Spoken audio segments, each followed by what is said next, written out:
Welcome to the September 25th meeting of the Rotary Club of Columbus. Please join me in the Pledge of Allegiance, followed by the four-way test. I pledge allegiance to the flag of the United States of America and to the republic for which it stands, one nation, under God, indivisible, with liberty and justice for all. Of the things we think, say, or do, first, is it the truth? Second, is it fair to all concerned? Third, will it build goodwill and better friendships? Fourth, will it be beneficial to all concerned? Larry Schlesinger will now bring the invocation in his faith tradition. Thank you, ma'am. Let us pray. Our God and Creator, as we assemble this afternoon as Rotarians dedicated to the principle of service above self, we gratefully acknowledge that you are the Lord our God, the God of all people, the God of every generation, and we thank you. We sing your praises for our lives, which are in your hand, for our souls, which are ever in your keeping, for the signs of your presence that we encounter every day, for the privilege of being Rotarians dedicated to that four-way test, for our speaker today and the knowledge that he shall impart, and for all your gifts at all times, morning, noon, and night. In our world that's so torn by violence and pain and far from wholeness and peace, we nevertheless pray that peace and goodwill would obtain among the inhabitants of all lands, and that belief in you will continue to spread its many blessings among us, exalting us all in righteousness. Amen. Feed those cans. Thank you, Larry. Leanne DeSirius will now have our news. Actually, it's Chuck Williams today. Thank you.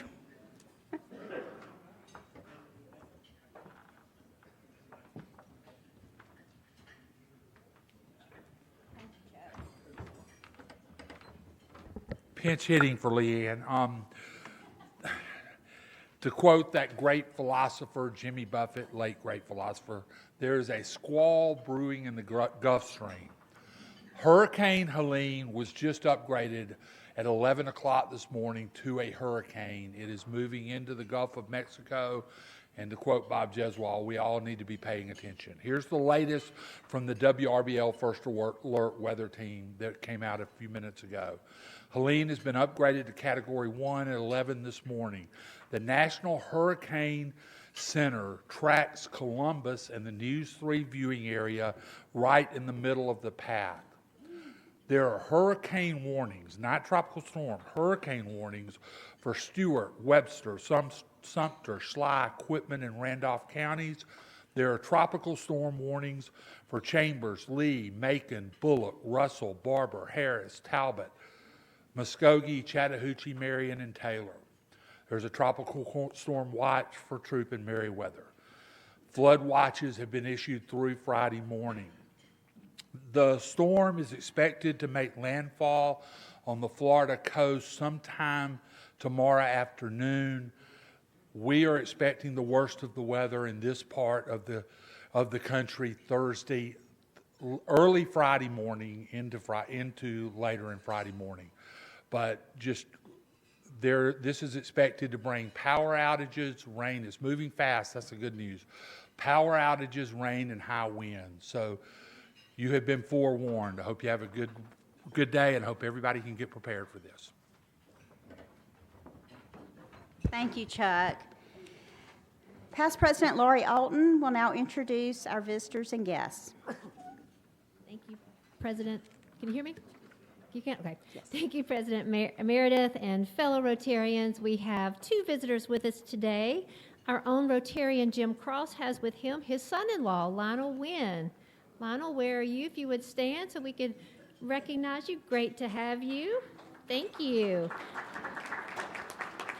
And then Shonda Edwards has with her Xavier Stroud. Xavier is the program manager for the local Columbus campus of the Morehouse School of Medicine. So Xavier, where are you?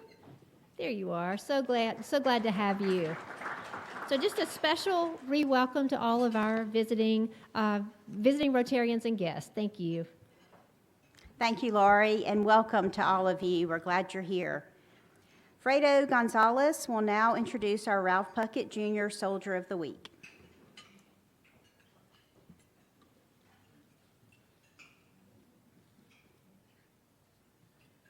President Meredith, thank you. Fellow Rotarians, it's my honor to introduce the Ralph Puckett Jr. Soldier of the Week, Sergeant Ivan Rowe.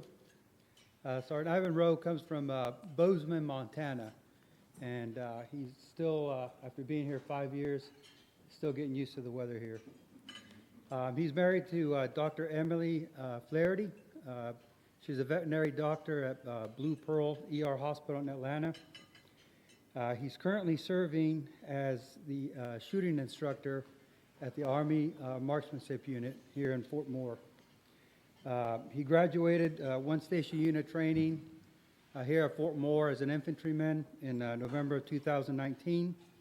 And this is after earning a degree in aquatic biology and a minor in environmental engineering from Murray State University.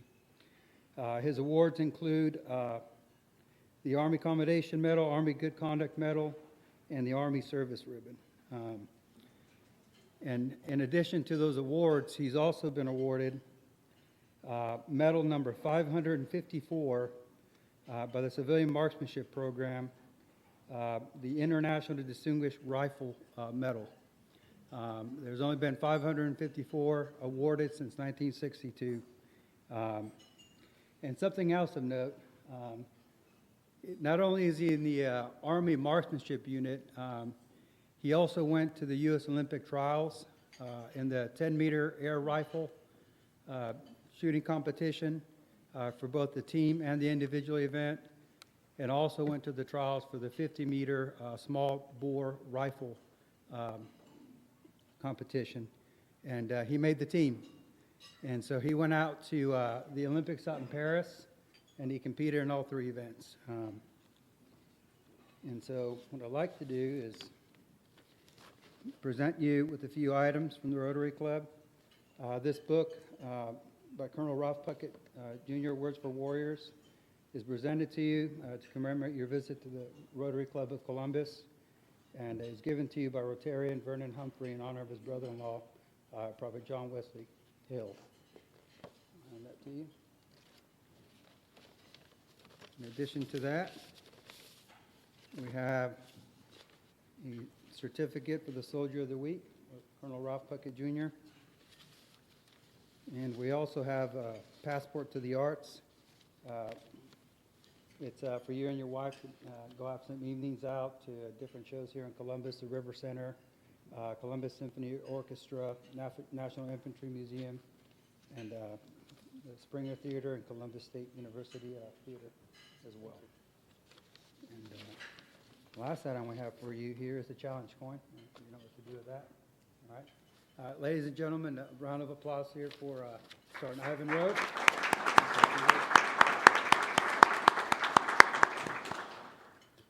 First off, thank you everybody for having me. It's a huge honor. My grandparents were Rotary Club members in Las Vegas, New Mexico.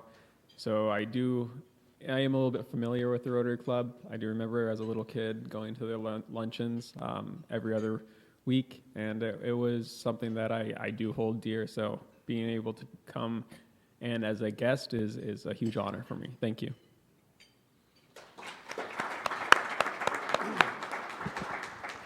Sergeant Rowe, welcome. We appreciate your service to our country, and we hope that you'll join us at another time. Thank you for being here. At this time, I'm going to call on Past President Larry King, who will introduce our program.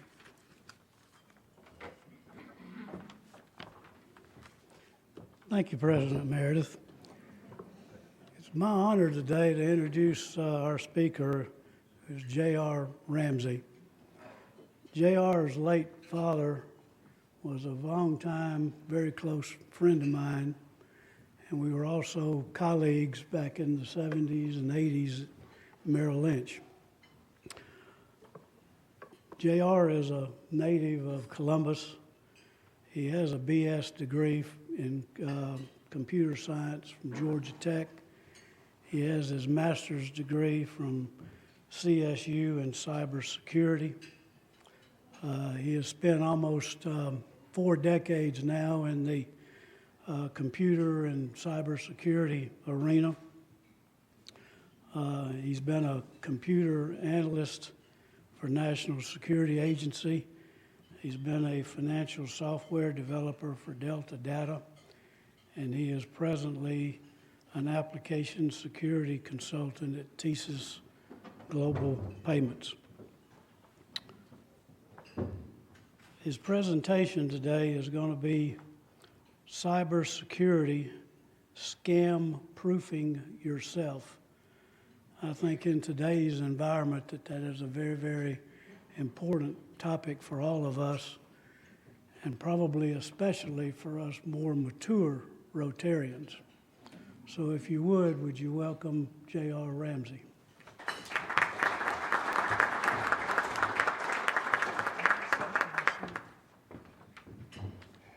Thank you all. Well, it is an honor to be here. Like Larry said, I have been in the cybersecurity industry for close to 40 years. Before there were even hackers or the internet, I was doing it and didn't even know it, working for the National Security Agency. So God has just blessed me and put me in the right place throughout my career. And speaking of my career, I have been at Total System on and off since 1990, and I'm very excited to say that Friday is my last day. I am retiring. So, thank you. I turned 59 and a half on Friday and decided just to enjoy the blessings and be retired. So, one thing I plan on doing is presentations like this one. So, if you have any groups you would like me to do something like this for, all I ask is maybe a free piece of pecan pie. That's all I need. Stay away from that. That's mine. Maybe a Bible study or a homeowners association group, another, just whatever. I'm glad to do it just to help the community. This presentation is called Scam Proofing Your Life.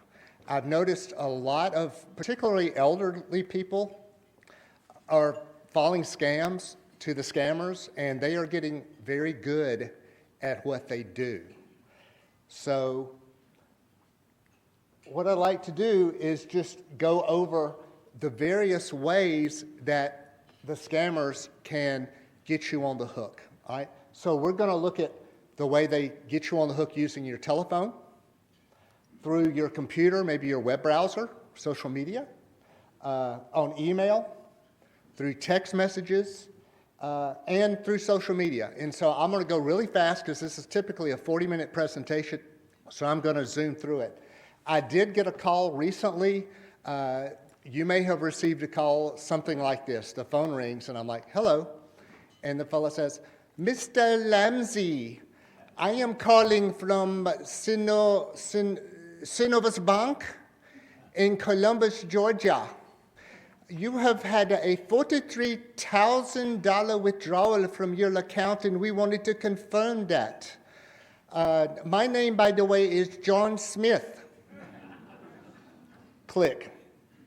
Happens all the time. All right, so obviously you know to look out for things like that, but there are a few other things you're going to want to look out for on the phone. Now, this one scam that's very popular called the Grandma I Need Money scam.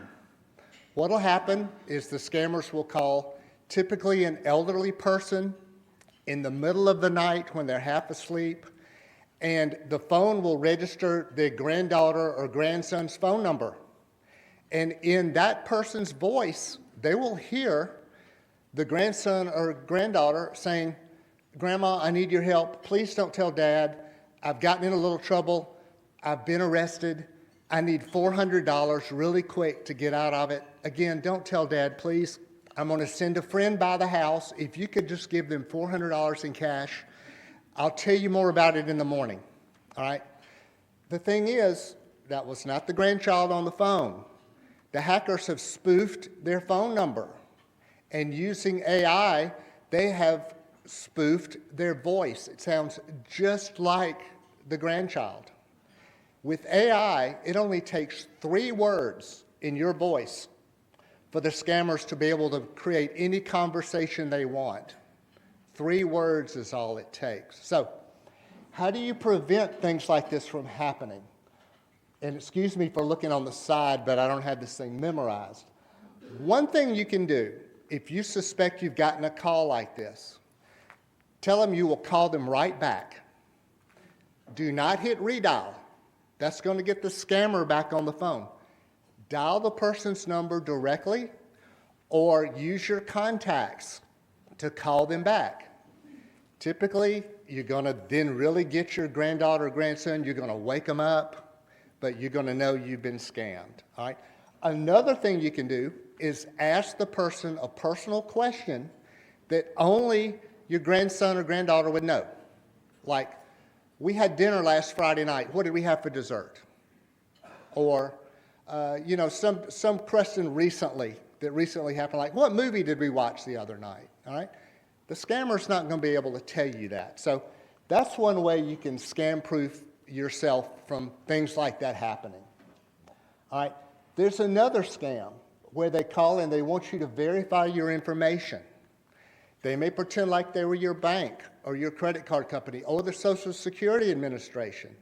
My mom got a phone call a couple of years ago from the Social Security Administration wanting her to verify, it was Medicare, wanting her to verify her Medicare number on her new Medicare card. It wasn't them.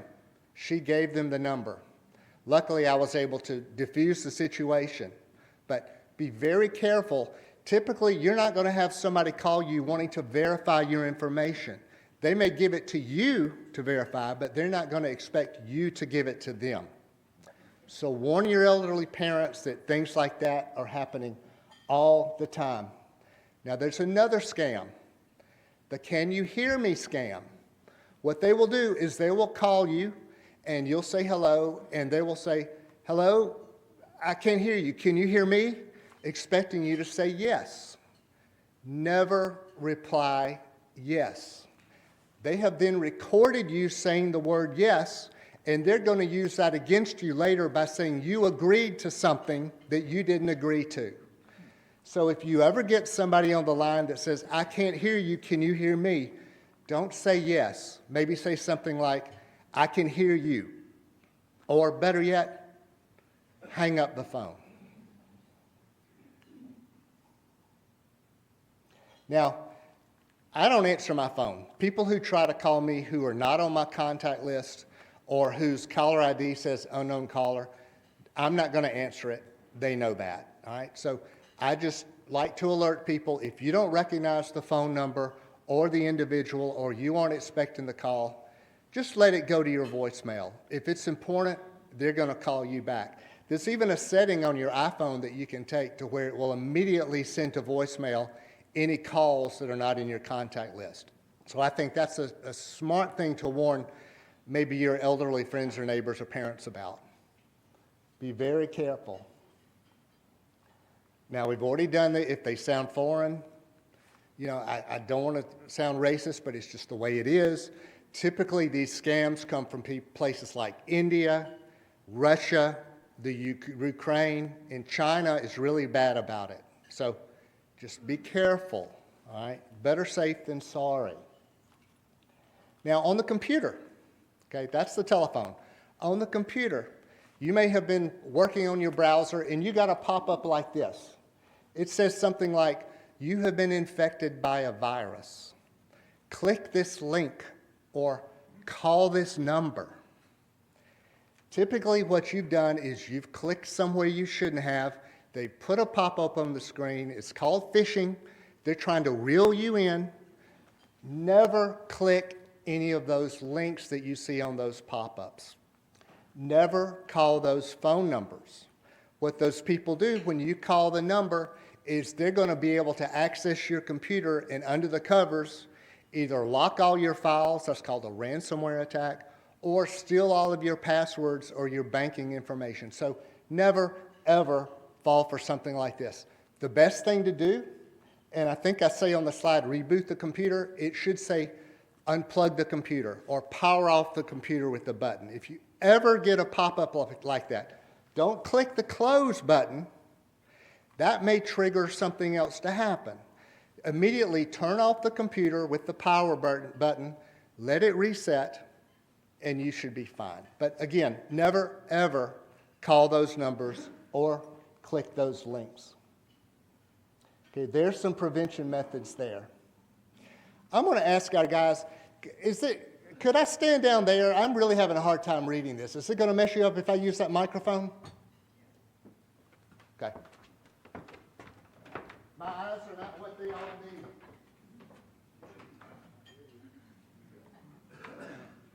need.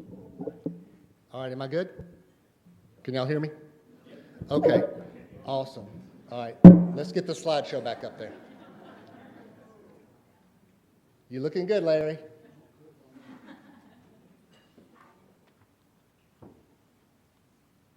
All right, again, if you get one of those pop-ups, the thing to do is simply turn off your computer and it should go away. You may then want to run your antivirus routine when you get your computer back up. That's not necessarily a bad idea. All right, now there are a lot of email scams going around too. For instance, your package is waiting, we were unable to deliver it scam, or that there's been suspicious activity on your account, or you have won a prize scam, or the typical make money from home. You don't see those a whole lot anymore, but you still do. Need to be careful anytime you get emails.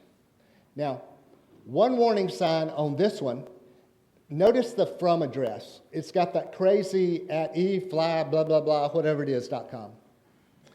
If the from address is something flaky like that, it's typically coming from somewhere it shouldn't. If the email address is from a very generic domain like yahoo.com, gmail.com, google.com, a real business is not going to have one of those generic domains. Those are the ones the scammers can use because they're free, all right? So if you have a from address that looks like one of those, just delete the email, all right? And there's another trick I'm going to tell you in a minute. Now, here's another warning sign on emails. They try to get you to react with emotion suddenly. So, for instance, this one, it says you've had some suspicious activity on your Chase account, all right? You need to immediately get with us. That's a warning sign. They don't want you to think about it. They want you to do something immediately. Or they're going to try to get you to take advantage of your greed, all right? They may mention a lot of money, all right? You've won a lot of money, or there's a potential of losing a lot of money. Be very careful with those type of emails. Here's one, too good to be true. Got this one. Mark Zuckerberg emailed me, and he wants to give me $1.5 billion. Believe me, Mark Zuckerberg doesn't give away that kind of money to people like me, all right? So that's another sign you can just ignore it. This is another one, poor grammar. Hello, I am a staff in the college. A professor of medicine shared me a link. All right, clearly that did not come from an English-speaking professor of medicine, all right? Don't click on that link. Just be very, very careful. Spelling errors, another thing you need to notice. I love this one.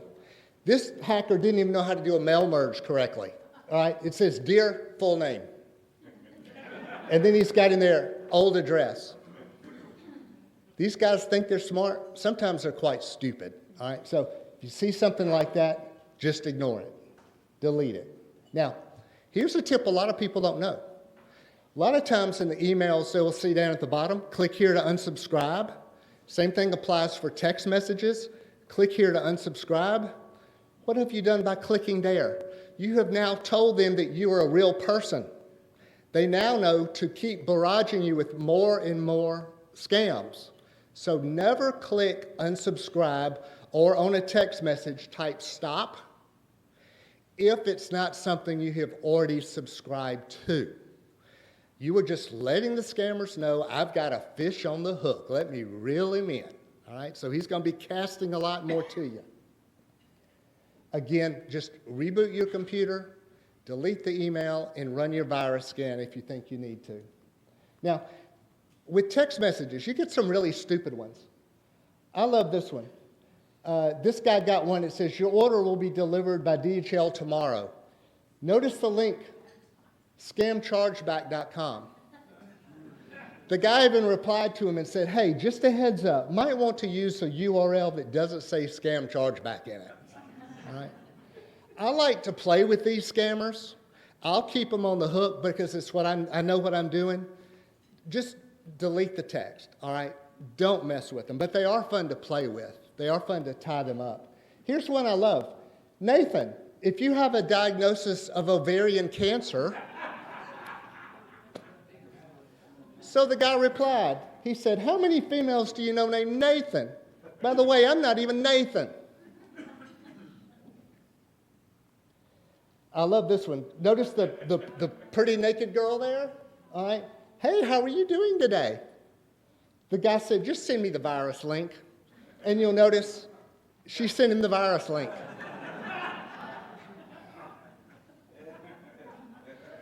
This is one of my favorites. Guy got a text, and it says, I am from the fraud prevention area somewhere. We've had some scammers that have intercepted a package that was supposed to come to you. We've arrested the scammers. We've arrested the people who stole your package, but you need to give us $500.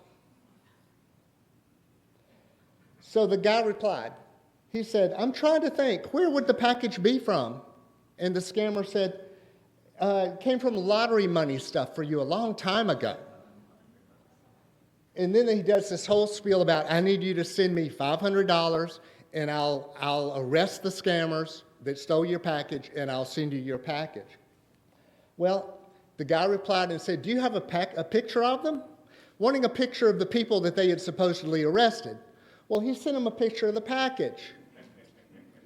So then the guy got thinking, he said, okay. So then he finally replied, he said, yes, we've got them arrested, they're in custody. So here's a picture of the two guys that the scammer supposedly arrested for stealing his package. Now you can't really see on here very clearly, but the guy on the right has got his telephone still with him. The last time I heard somebody was arrested, you weren't allowed to have your telephone with you. Right? So the scammers sent two pictures of these guys. Then the scammer sent, here's the big mistake. Here's another picture of people that they had arrested. These ladies look pretty happy. If you notice in the corner of the picture, it says, feel free to step behind the bars and take your photo in the Midway brig. The scammer had downloaded pictures of people behind bars, not realizing there were tourists taking their own pictures in the Midway brig. So these guys, they're nuts. You just have to be careful. So when it comes to text messages, how do you prevent yourself from falling for them?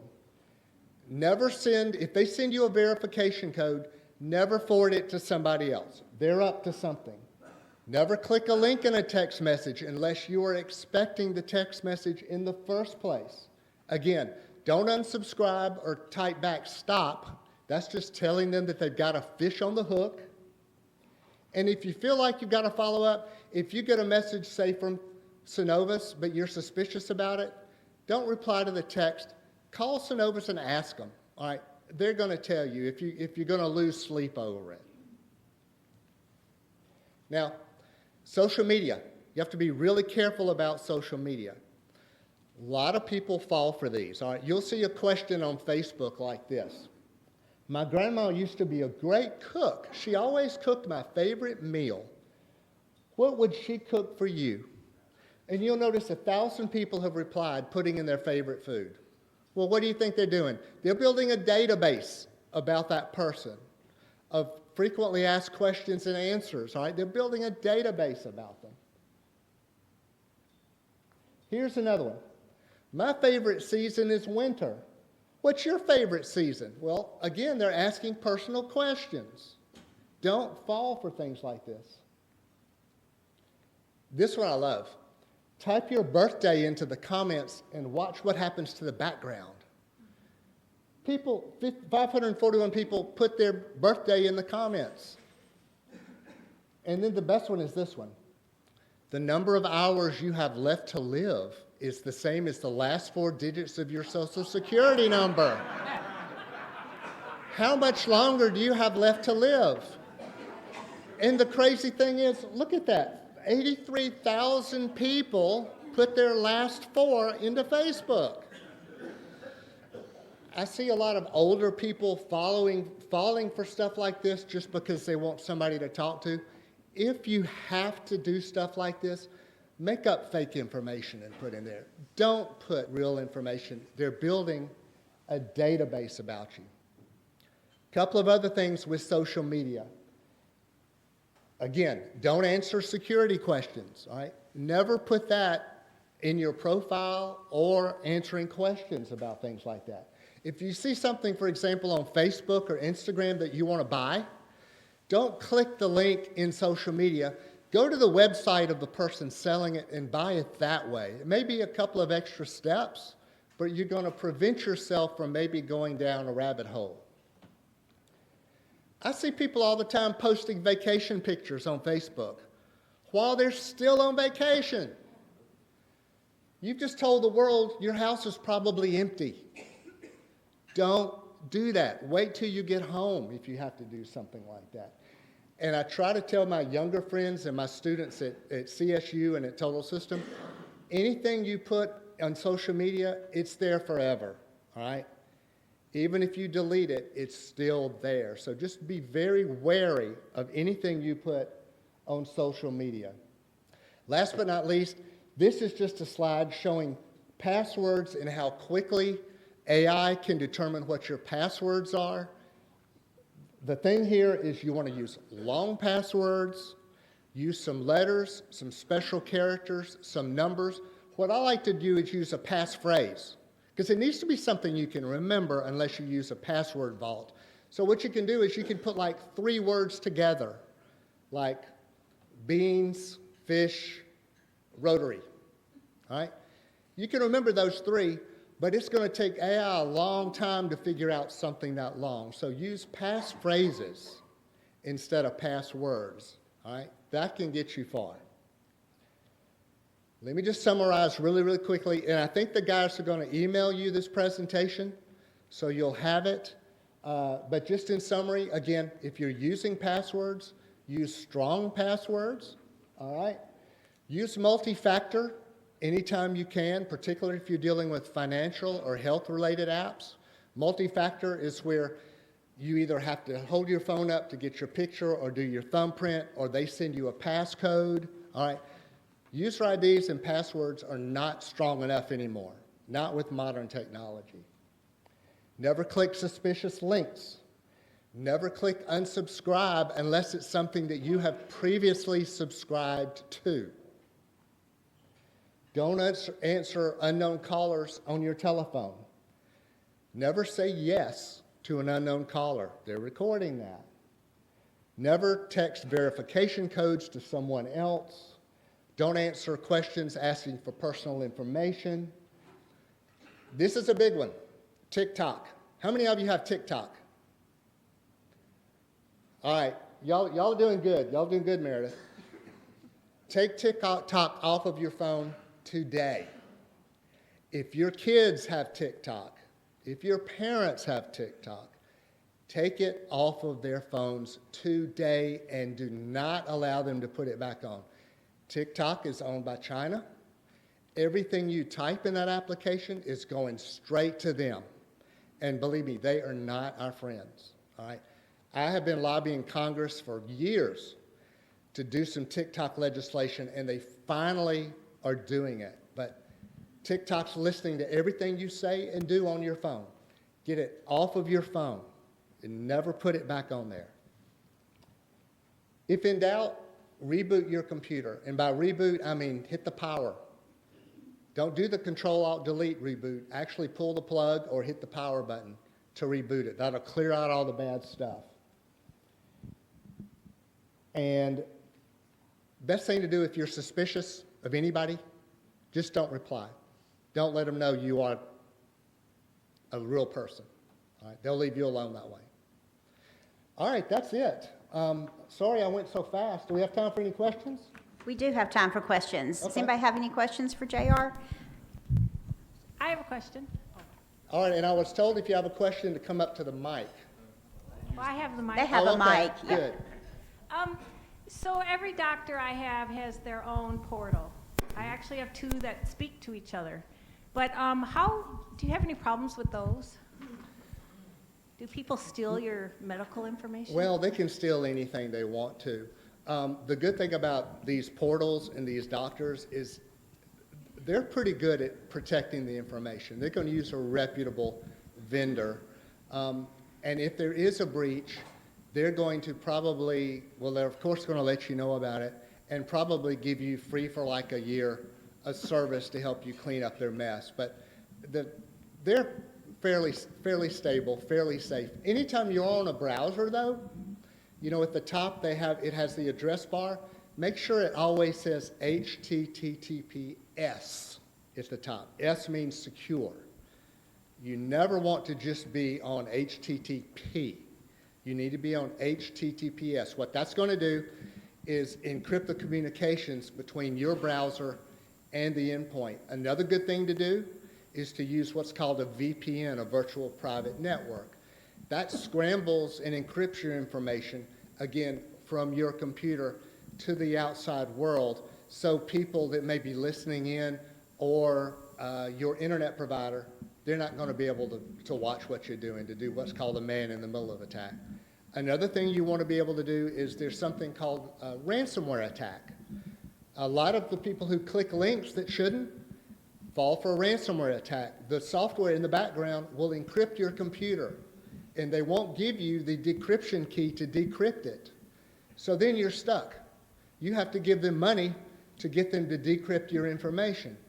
The easiest thing to do to prevent that from happening, besides doing what I've told you, anything that's important, make sure you backed it up somewhere else. If you have a backup, these hospitals that you see are attacked with ransomware attacks all the time, if they had a good backup strategy, if they backed up their files every night, all they'd have to do is go back to the backup tape. They wouldn't have to pay these millions and millions of dollars. Any more? Yes, ma'am. Okay, so I work in social media for our real estate company. And so I run social media accounts for lots of our agents. And one thing that we didn't mention is that Meta is not going to be sending you a DM or a message saying that your account's going to be deactivated if you don't click the links and do all of that kind of stuff. So Right. they will not just on your feed, like in your messages or DMs, like make sure you don't click those things because you will lose your account. We've had 2 that I know of in 2 years. Right. And have you ever tried to get anybody at Meta or Facebook on the phone? Yeah, so It I don't do doesn't that. My big boss does that, but he Yeah. can. But it's a lot of work. It is. Yeah. It is. I've been getting occasionally texts that say hi or how are you, stuff like that. I always report them as spammers on my phone. That's okay. Does that do any good? It helps your phone provider build a database, but what these scammers do is they're constantly changing IP addresses. So it only is going to block that current IP address. And nowadays with modern technology, they can have an infinite number of IP addresses. It doesn't hurt. But again, like I said, don't click stop or unsubscribe. Yes, sir. Get back to your reboot for just a second. My IT guy said always to never just unplug it. Always go to the restart or shut down mode and unplug it then if necessary. Could you give me your spin on that? Well, what a lot of this malware will do is they will infect your computer. So part of the reboot process will actually run the malware. So I've always been told just power it off immediately. Or just hit the power, hold the power button down. Yeah. So once somebody has been victimized, I occasionally will have older clients that'll come in that have fallen victim. If you've got malware on your computer, you've got whatever is going on, I mean, do you just chunk everything and just get a fresh computer? Can you wipe it clean? What were the Well, next steps on that? if you have good malware protection already on your computer, and I recommend that everybody have it. I use Norton, for example. Norton has a good malware protection where if something comes across, it'll not let it run, or it'll warn you. I also use Norton for my identity theft protection and my home title. People are now doing the home title thing. I think I pay $300 a year, and it protects all of my devices, my home, my identity, and they've got good people that can go in and restore your identity if anything like that happens. But, I'm just a believer in insurance. But I know you can take your computer to places like Best Buy. They'll help you get rid of that stuff. But if you have something like Norton already running, you should never get infected in the first place. JR, quick question. If you're choosing between public Wi-Fi or like Wi-Fi in a restaurant or airport versus data plan on Verizon or T-Mobile, one of the or AT&T, we had here last week, so we'll give them credit. But how does that work, and what are the different levels of security there? Well, I could talk for an hour on that, but let me just say you did mention going to like public Wi-Fi. If you're using your laptop or your phone to do some type of financial transactions, for example, and you're at Starbucks, don't use the Starbucks Wi-Fi. I could very easily, in 5 minutes with my phone, set up a fake site to where you're connecting, you think to Starbucks, but you're really connecting to me. All right, I could spoof their router. So if you're in a hotel, all right, you're spending the night in a hotel and you've got your laptop with you, I don't suggest connecting to the hotel Wi-Fi.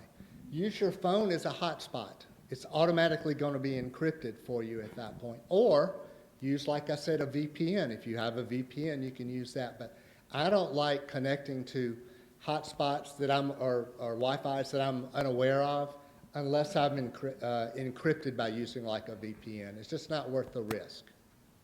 This will be our last question. Well, it really isn't a question. It's the state of Georgia has a form that I ran across, and I'll send it and get it out to y'all. But it's a form that if you're most elderly people, we have our homes paid off. If someone tries to take a second mortgage or a first mortgage out on your home, you have to be notified. Right. And the state made this a law. And so, but you have to fill out the form. So I'll send it in, and then maybe we can get it sent out to everybody, because I think that's very, very good. And you don't have to pay for it, it's free. Another thing I recommend everybody do is freeze your credit.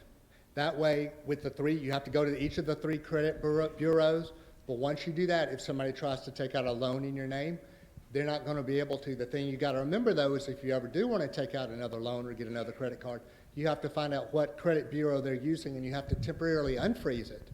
But that's free to do. It just takes about half an hour. You have to go to all three credit reporting agencies and do that. That's another good thing to do. Thank y'all so much.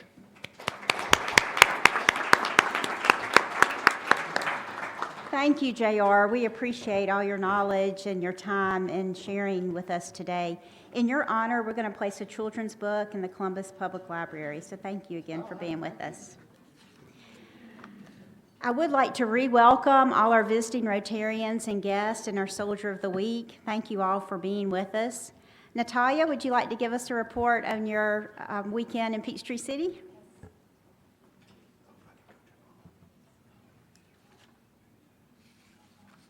Hi, everyone. This week I did a lot. First, Ken and Janice Townsend, they took me and Katie to the Springer Opera Theater to watch Jersey Boys on opening night. That was so, so nice. I love musicals, but that was my first time going live to one. And seeing the Springer Theater inside is amazing. And on the next day, we went to the Peachtree student weekend, and I got to stay at Steve Ivory's house with 10 other students and 3 golf carts. So that was that was really, really fun. We drove around a lot, and then we went to the bowling alley, and I was really competitive, but I got last place. anyways. On the next day, we got to go to the Thriller Studios where they produced a lot of Marvel movies. It was amazing to see. We got to see where Endgame was shot and other really big movies and where the stars stay. And yeah, it was really nice. Unfortunately, I signed an NDA, so I can't say a lot. And after that, we went to a Chick-fil-A that was Hawaiian themed, really nice. There was Hawaiian sauce that we could try. And last, we did some volunteer work at the thrift store and got to look around for some clothes, got some nice finds. And we went to a pool party in the end and drove around some more. Thank you. Thank you, Natalia. I know y'all had a great weekend. Our program next week is Judge Dave Ranieri, and he's going to talk about his experiences in Recorder's Court. So I know y'all will want to be here to hear him. If there's no further business, we stand adjourned. Y'all have a great week. Okay?